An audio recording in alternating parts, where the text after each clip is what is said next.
This is the Aftermarket Radio Network.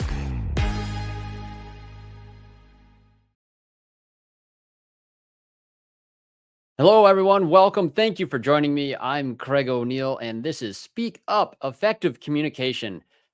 I have some stories to tell you. Well, I have a story to tell you.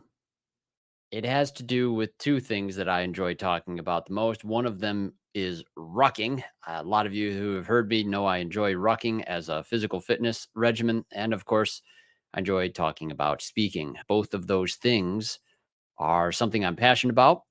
Both of those things do stretch my comfort zone on occasion. And when we're talking about professional development, stretching outside of our comfort zone is an important topic.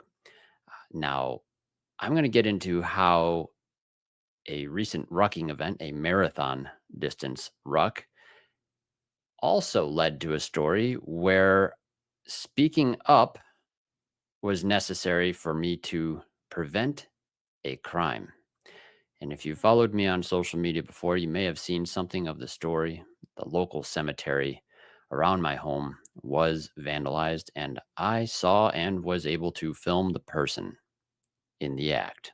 I'm going to tell you that story and how it came to be and what I learned about communication from this experience.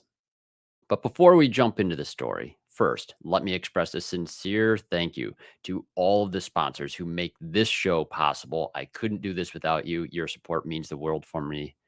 Let's hear from our sponsors now.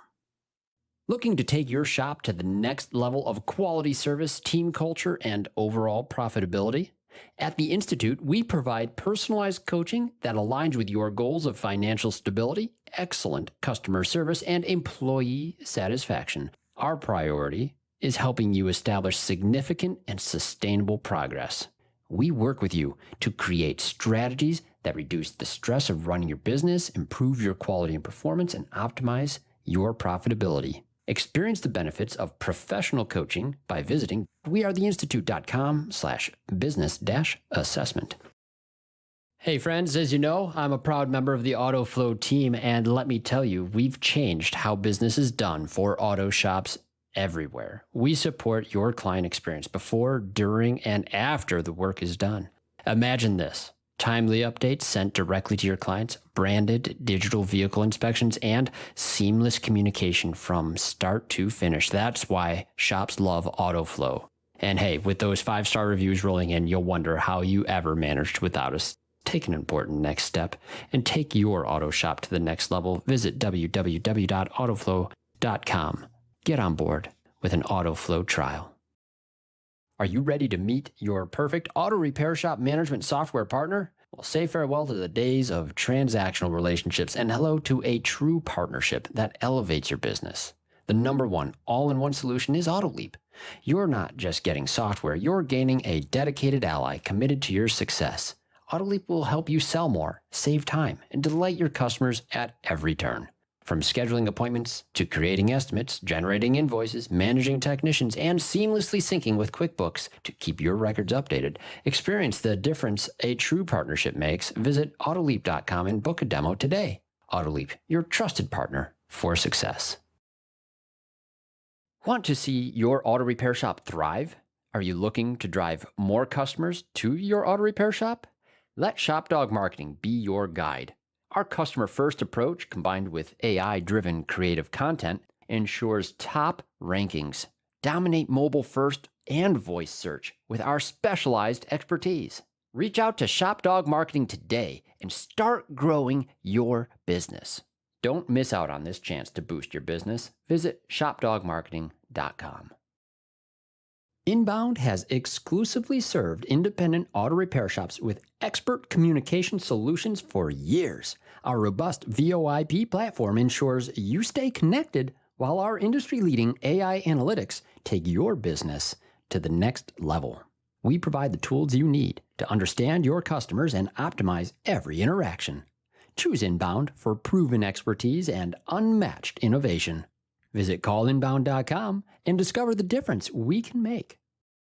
Okay, as I indicated, I have a story for you today, and it does begin with a little bit of my rucking journey. It has to, because this is an important piece of the story for me. And I'm not going to go into details about a long, lengthy ruck.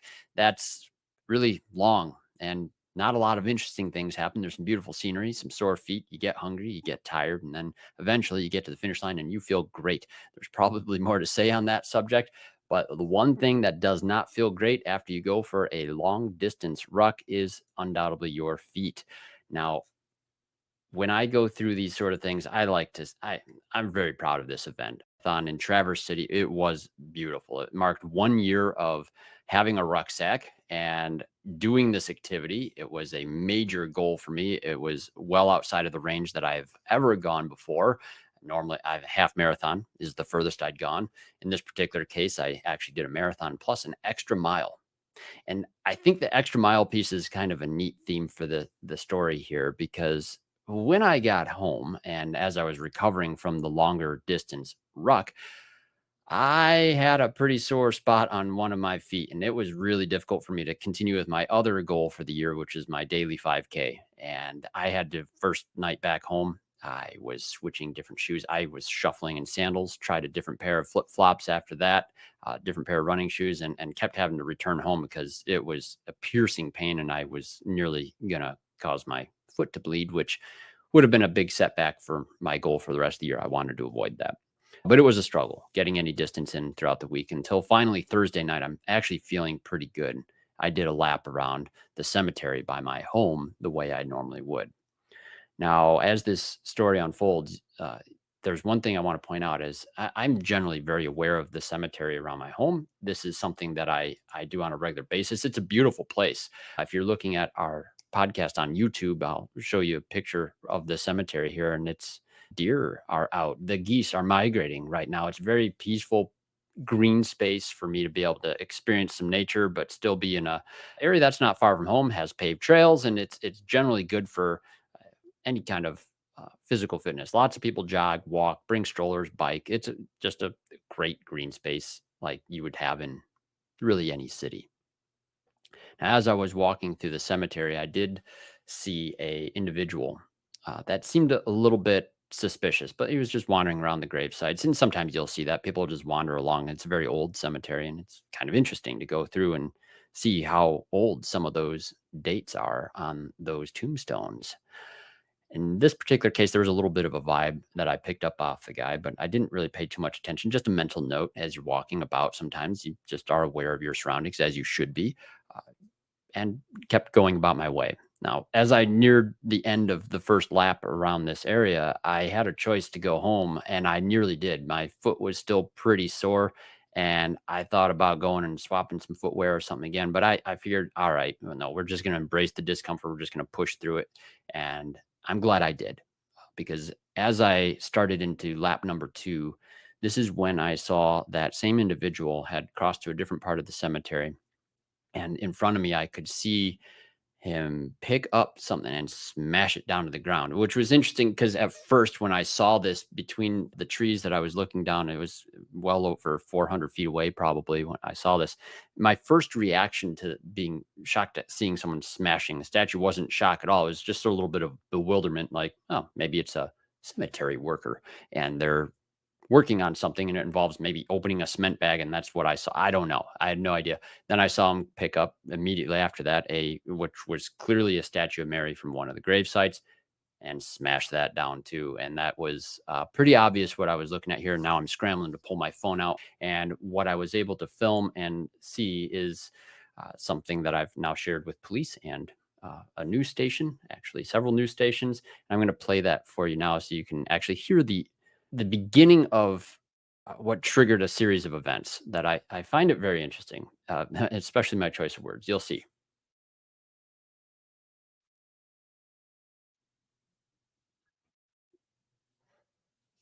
Now, in that video, at the top of the video, if you replay that, you would see the individual actually throwing down one of the cemetery's statues. So yeah, useful for the police, I believe, in that context to have that. It was rewarding to be able to get the video. But now, mind you, let's go back into what my mind was doing in that moment. As I yelled this to the person, immediately got the attention. And this is kind of an important piece. I guess I shouldn't really go over this. To project your voice loudly in an assertive way to try to get somebody to stop doing something that is desecrating a sacred place. I think that's something we don't necessarily plan or prepare for. Maybe police officers or some of my friends in the military would have trained for more things like that. I was a little surprised that that came out of me.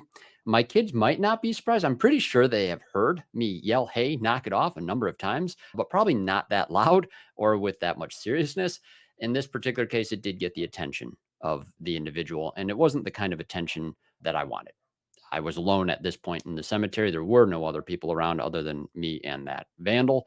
And he began immediately making threatening gestures. So, of course, I called 911 immediately. At this stage, and this is probably one of the more frustrating moments in this whole story, my call with the 911 operator was, I'd love to get the recording of that. That'd actually be kind of interesting. A little frantic because the guy was following me initially. And that's exactly what I was describing to the operator on the phone and encouraging them to get police here immediately. And I was able to explain that someone's smashing some stuff in the cemetery and police are right there all the time. I expected to hear the sirens turn on and somebody roll in almost that minute. It would have been great if that were the case. That was absolutely not the case.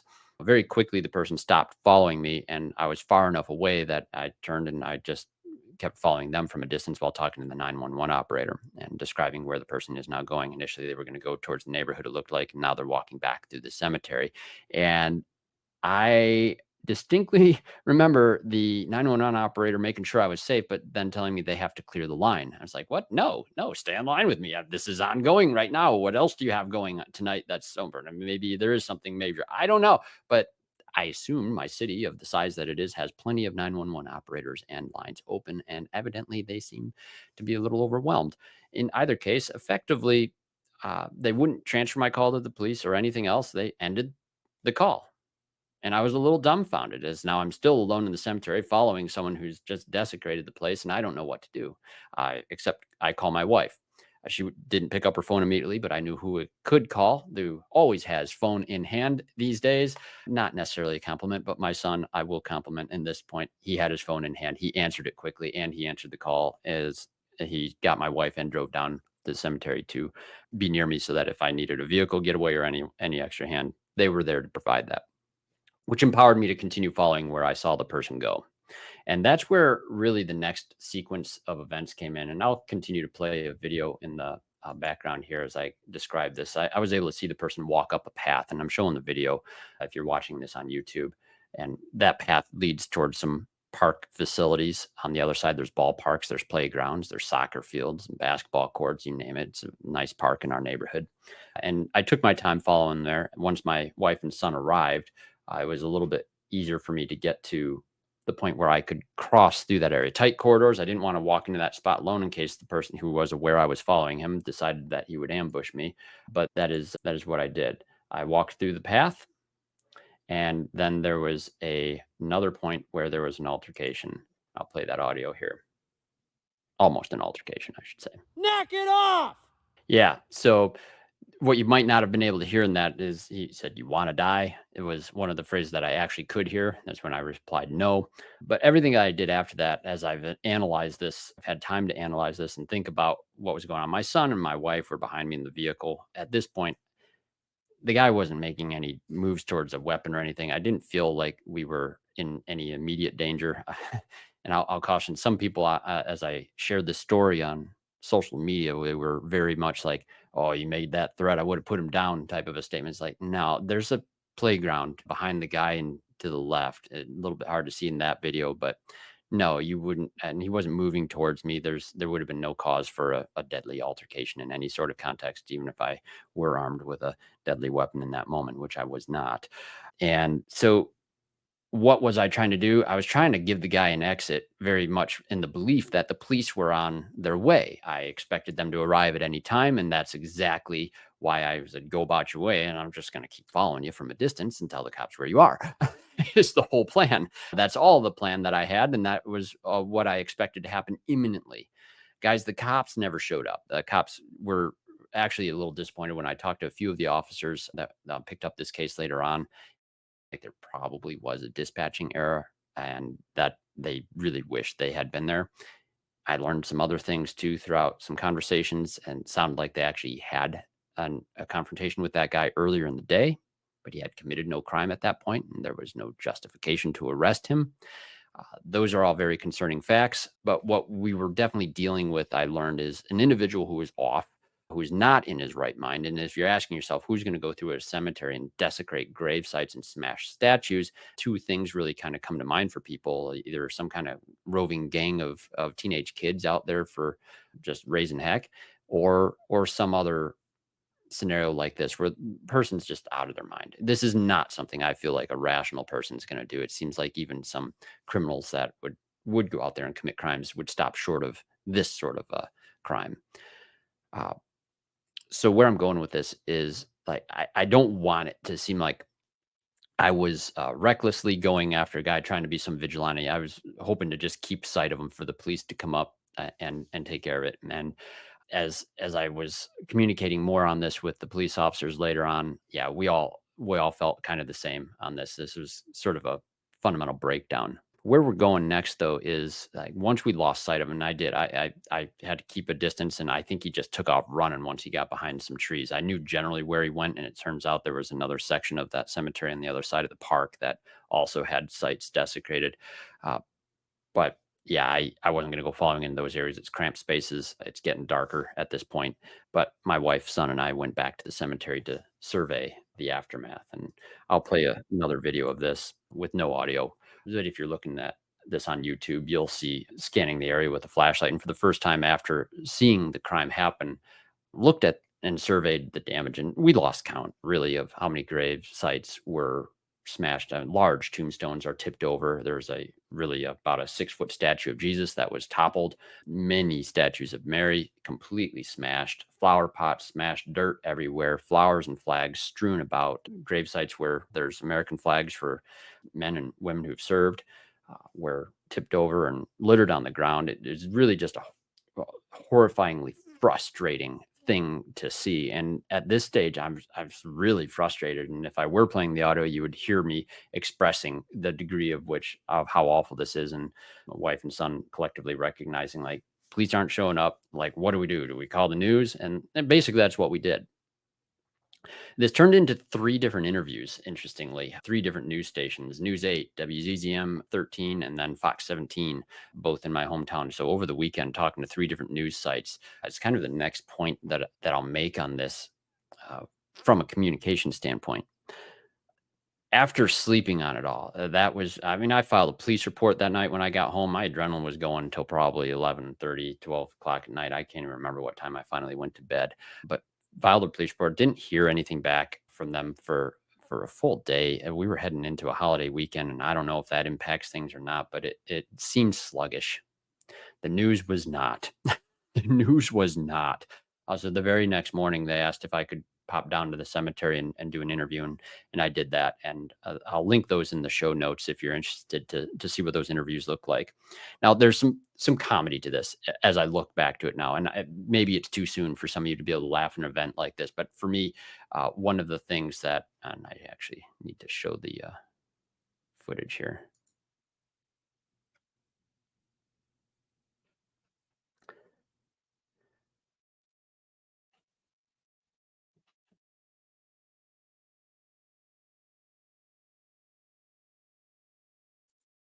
All right. So after we walked back to the cemetery and started surveying the aftermath, and I'll show you a video here, and you'll be able to see this on YouTube. The damage was frustrating to see. Large tombstones had been tipped over, flower pots smashed, of course, statues of Mary shattered all over the place. A large 6 foot statue of Jesus was toppled over. Fortunately, it wasn't destroyed.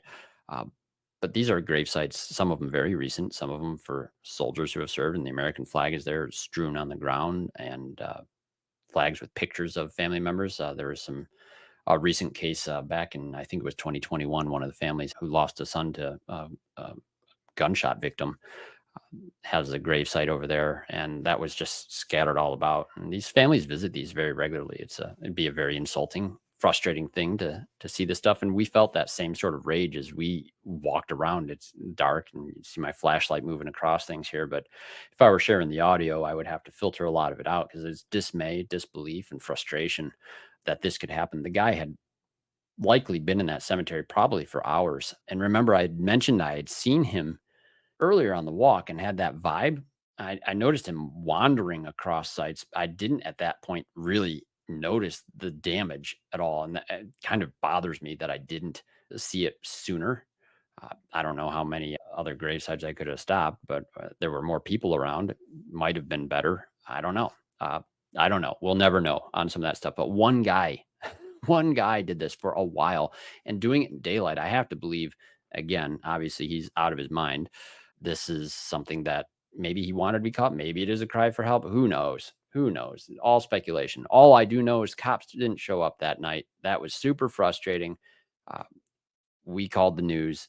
The news stations were definitely interested. I was starting to get emails back from the news, eager to pick up the story and receive the images and videos that I had taken throughout the night, and I provided those for a few stations. They needed to collect the signature. I couldn't even pay attention to it for a large part until the following morning. But then interview 1 of 3 happened very quickly. So News 8, WGZM 13, and Fox 17. I'll link those 3 different news sites in the show notes later on, because that's really where this goes next is the news interviews. And being someone who's consistently practicing communication, you would think interviews go pretty smooth. And they do, they did. I felt like they went pretty good, but it's interesting the type of emotion and energy that goes into a news interview, the same as you do in a conflict. So there's multiple things. And I don't like laughing at some of this stuff too much. It's a little early maybe to laugh. I mean, if you look at all these videos and images and things, it's frustrating. Let's not lose sight of that. But where I'm going with it is this. My first choice of words, and I mentioned this in one of the news interviews, is like, knock it off. Hey, knock it off was really comically a bad choice of words for the crime that was being committed. But again, you're not planning your words on this sort of stuff. This isn't what you're gonna do. There is another layer of frustration I have. You heard that other piece where I told him, "Go break your steam somewhere else." You also heard the spot where he said, "Want to die?" And I said, "No." Now, that ruck that I did, that marathon, the evening I was with my family after that, I could sit down and I could lay in bed in the hotel. We could watch a movie. And the movie we ended up watching was Tombstone. And so as I think about it in hindsight too, it's like anyone who knows the movie Tombstone and the famous quotes from Doc Holliday and "I'm your Huckleberry." That's just my man. There would have been some rich quotes I could have thrown out there in that moment, in intensity, in crisis. You can just pretty much kiss all that sort of thing goodbye. That's something that actors in movies, I think, get, and maybe people who are really well trained on things, but definitely, at least for me, not what comes out in a moment of crisis. And I think that that's kind of an interesting thing. One of my friends had a funny quote too from stressful scenarios. Your word choices, although they may matter direly, that is something that you'll probably look back on and think, well, that was dumb. And that's really how I feel about it. Uh, but the interviews, they went pretty well. There was another funny thing with the interviews, I thought, though, in all 3. I mentioned that I walk in the park, but I mentioned the rucking, and it is rucking. There's a verb for it. I'm a rucker. I've been called a walker in the one interview, a jogger in another, and a runner in another. I don't think the news anchors were very comfortable with the term rucker.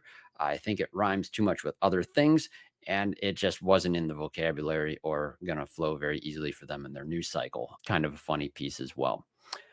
But here's where I saw the positive side start to come out, and that is after the news story, the first one went out, the activity in the cemetery was actually quite beautiful. There was so many more vehicles coming through. There was a lot more people walking, once they had seen that. Now, of course, it's a point of interest, but it's good that it was a point of interest, because there's a reclamation of the space that I saw very necessary for those of us in the community to, be a part of.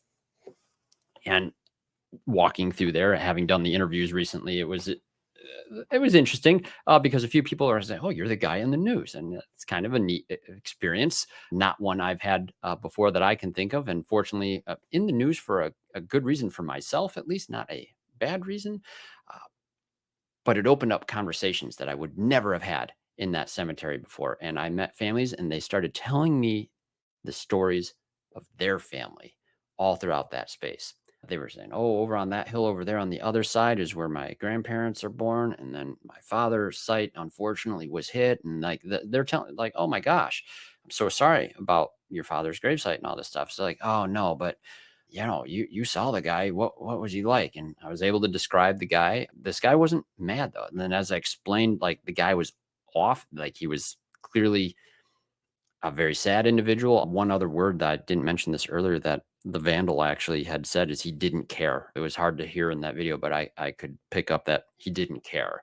Uh, he's suffering. It's an afflicted individual. And God bless these families who were impacted by the crime because what I noticed is once they understood that this was an afflicted individual that committed this crime,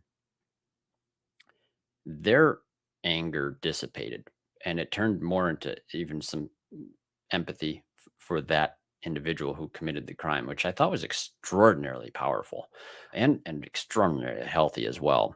Another family I met really punctuated what I'm taking away from this event as well, and that is their gravesite.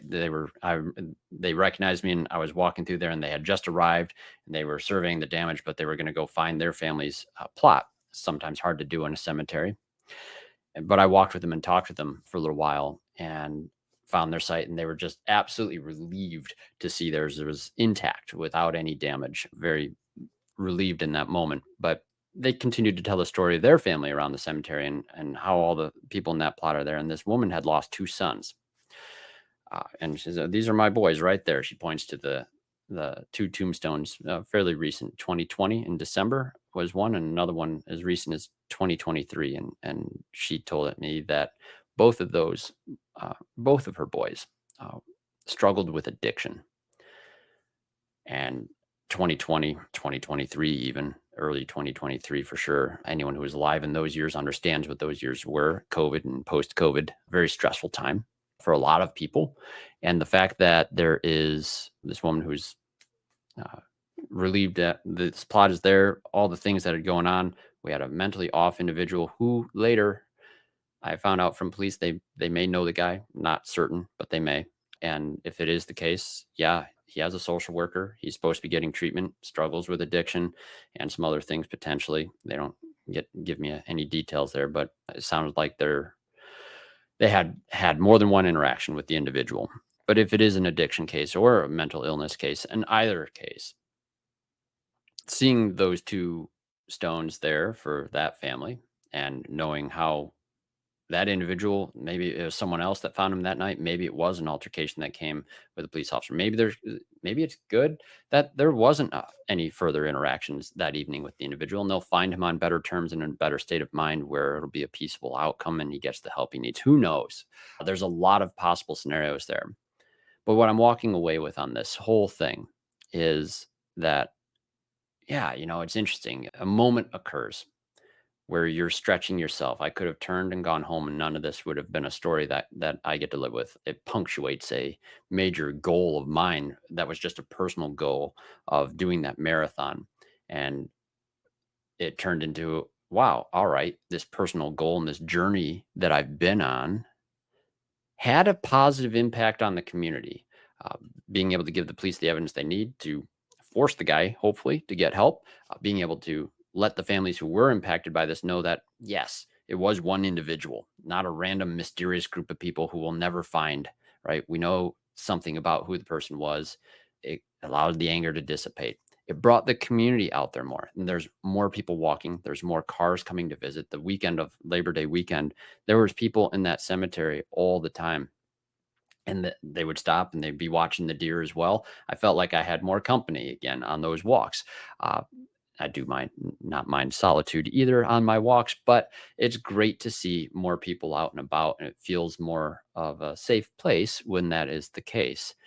So tragic event, yeah, but you know what, by the day 3 and I was doing the interview with Fox 17 station, the cemetery was largely put together because I also learned the cemetery office, they had people working overtime over the weekend cleaning up most of that damage.